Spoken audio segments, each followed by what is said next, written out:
주님께서 여러분과 함께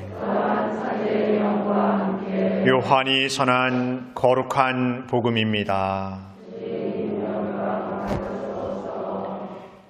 그때 예수님께서 말씀하셨다.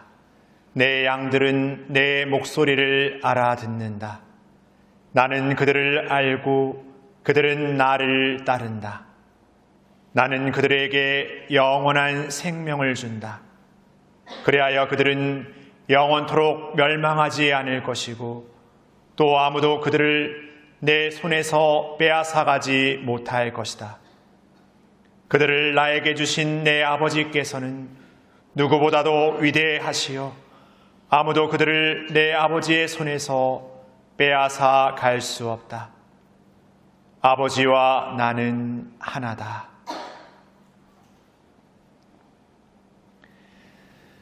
주님의 말씀입니다.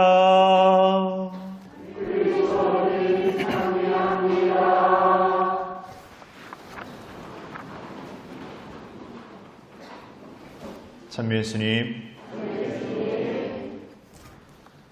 오늘 5월 8일 어버이날이고 또 주일이어서 이렇게 가족들 또 집안에 여러 가지 일들도 있을 것 같습니다. 또 날씨도 이렇게 환한 또 봄날이다 못해 초여름의 따뜻한 날씨여서 뭔가 또 생동감 있고 역동감 있는 그런 날들이 아닌가 싶습니다. 우리 흔히 직업에는 귀천이 없다는 말을 합니다. 왜 이 말을 할까요? 사람들이 직업에 귀천이 있다라고 생각하기 때문에 그렇습니다. 그러니까 직업마다의 어떤 높낮이가 있다라고 세상에서 내가 살아가는 삶의 자리에서 그렇게 느껴지기 때문에 직업에 귀천이 없다라는 말을 통해서 직업 하나하나가 나름대로 의미와 소중함이 있다는 것을 이렇게 일깨워주기 위해서 이 말을 하는 것 같습니다. 오늘 교회는 우리의 모든 부르심에는 다 거룩함이 있다라고 말합니다. 그럼 이 말은 왜 하는 걸까요? 마찬가지로 우리 각자의 부르심이 누가 생각했을 때는 신부님이나 수녀님으로 불륜받은 거는 뭔가 이렇게 거룩한 특별한 부르심이고 우리는 뭐 불륜받았나? 세례? 그때 불륜받았지. 그러나 그거는 나도 받았고 너도 받았고 다 여기 있는 사람들 다 받은 거니까 뭐 특별하다고 거룩하다고 말하기에는 그냥 보편적인 그런 생각도 해보면 됩니다. 그런데 우리가 불륜받았다라는 것은 내가 하느님으로부터 불륜받았기 때문에 거룩한 것입니다. 하느님이 우리를 부르셨기 때문에 거룩한 것이죠. 그러니까 신부님도 수녀님도 여기 계신 신자분들도 다 모든 하느님의 거룩한 부르심을 받은 것이지 누구는 하느님의 부르심을 받았고 누구는 하느님의 부르심을 받지 않은 그런 것이 아니라는 것이죠. 그러니까 우리가 교회 안에서 사제라는 수도자라는 아니면 평신도라는 어떤 직분을 사는 것일 뿐이지 우리 각자 한 사람 한 사람은 소중한 불륜을 받았고 부르심을 받았습니다. 그런데 우리가 이 부르심이라는 것 그리고 특별한 이 거룩한 부르심이라는 것을 생각하지 않는다면 기억하지 않는다면 늘 새기지 않는다면 내가 받은 부르심에 대해서 평가절하하게 되고 하찮게 여기기 마련인 것이죠. 세상에서도 내가 태어나서 살아가는 나의 존재가 귀하다고 여기는 사람이 살아가는 삶의 태도와 그냥 보잘것없고 별거 없는 나라고 생각하는 내가 살아가는 삶의 태도는 분명하게 다릅니다. 사람마다도 다르지만 그 한 사람 안에서 어떤 마음을 품고 살아가느냐에 따라서도 아주 삶이 180도 달라지는 경우가 있습니다. 그래서 사회 안에서 흔히들 사람이 자신의 자존감을 높여야 된다고 말하죠. 자신 스스로가 자신이 소중하다라는 것. 근데 이 자존감은 어떻게 주어지느냐? 많은 심리학자들은 이 자존감이 어릴 적 부모나 주변으로부터 받은 사랑에서 근거한다고 말합니다. 어릴 적에 부모로부터 사랑을 많이 받거나 주변 사람으로부터 사랑을 많이 받는 사람은 스스로에 대한 어떤 소중함, 자존감들이 잘 형성이 돼서 성인이 되고 또 사회에 진출하더라도 자신의 삶을 어떤 의미에서 용기 있고 결단이 있고 또 진중하고 또 멋지게 살아갈 수 있다라고 말하고 있는 것이죠. 그러면 여기서 이런 생각해 볼 수 있을 것 같습니다. 나는 어릴 적에 별로 사랑받지 못했는데, 나는 어릴 적에 그렇게 사랑을 많이 받고 자라지 못했는데 걱정하실 필요 없습니다.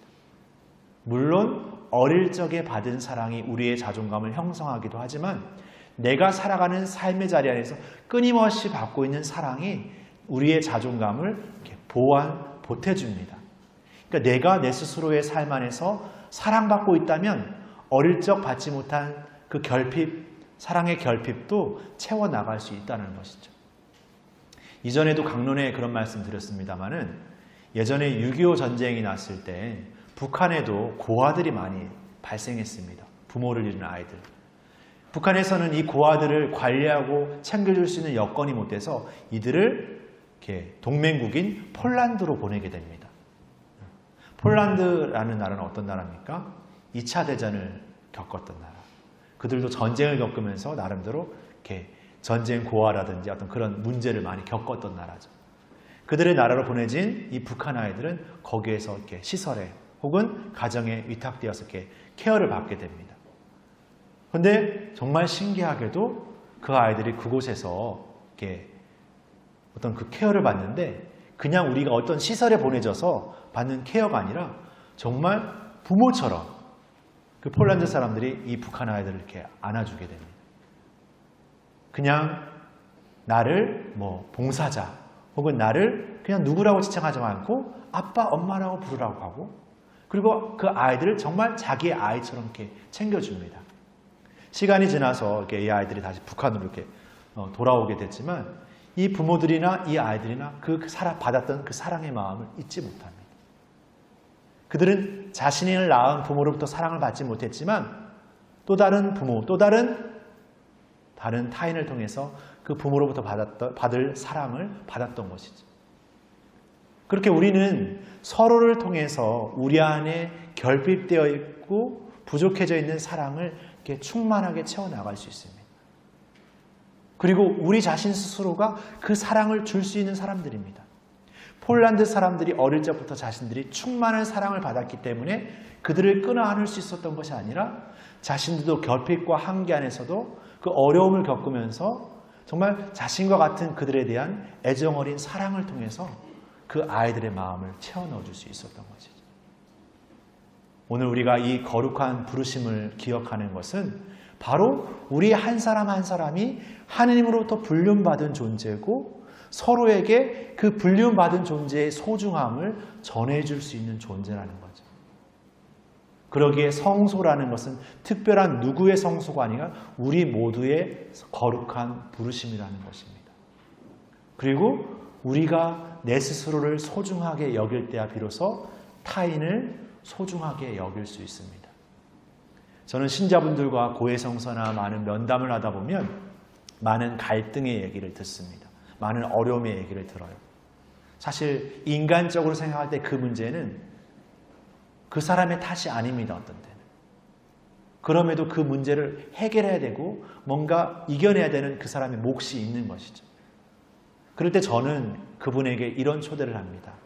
어떤 문제나 어떤 상황들을 어떻게 이해해야지, 어떻게 받아들여야지라는 그냥 방법적인 방법을 하기 전에 그 이전에 그런 문제와 어려움을 마주하면서 겪었던 나의 아픔을 본인 스스로는 어떻게 바라보고 있었냐고 초대하죠. 근데 많은 경우 참아야지, 견뎌야지, 이겨내야지라고 하면서 나의 마음을 그렇게 오랫동안 바라보지 못합니다. 뭔가 해결해야 되고, 이겨내야 되고, 견뎌내야 되고, 어떻게 해야 될까? 그 방법적인 고민에 더 많은 시간을 두고 있죠. 그 순간뿐만 아니라 살아오면서도 내 감정에서 일어나는 것은 별로 중요하지 않습니다.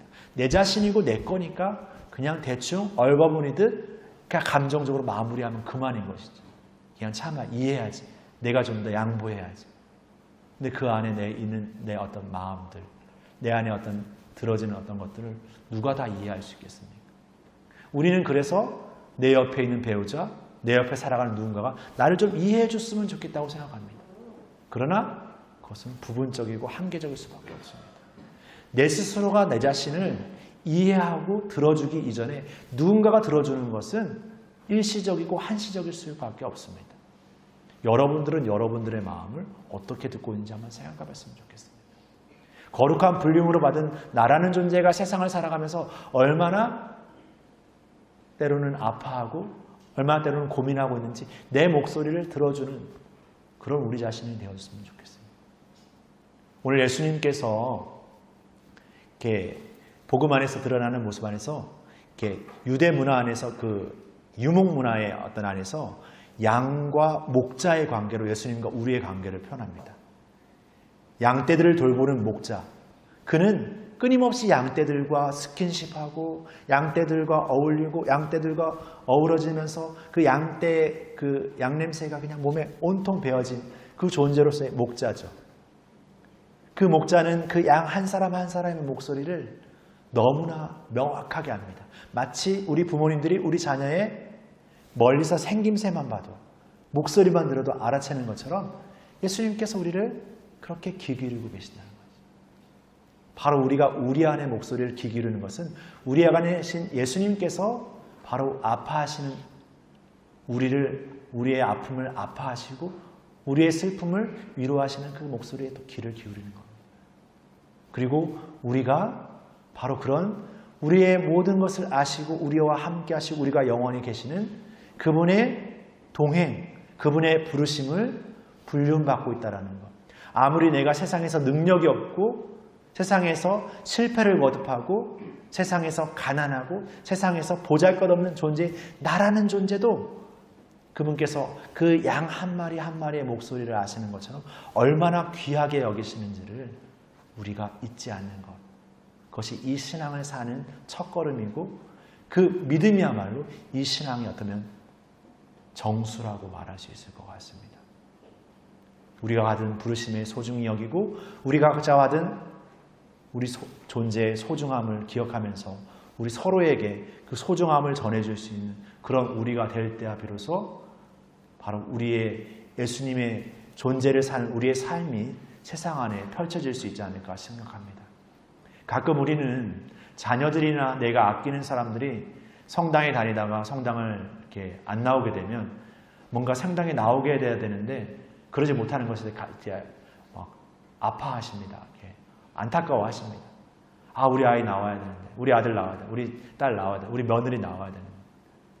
그러나 내가 그들에게 나와라, 어떻게 해야 된다를 이렇게 이야기하기 전에 나는 그들에게 그 하나님으로 불륜받은 소중함의 존재를 얼만큼 보여주고 있는지. 그냥 말로써, 지시로써, 생각으로서가 아니라 내 온 존재로서의 삶이 예수님다운 삶의 그 기쁨을 얼마나 증거하고 있는지 곰곰이 생각해 본다면 내가 무엇을 말해서 이루어지는 단순함이 아니라 내가 늘 삶을 통해서 끊임없이 전해줘야 될, 내가 예수님을 보여줘야 될 사랑스러운 나의 양떼라는 생각을 해볼 수 있을 것 같습니다.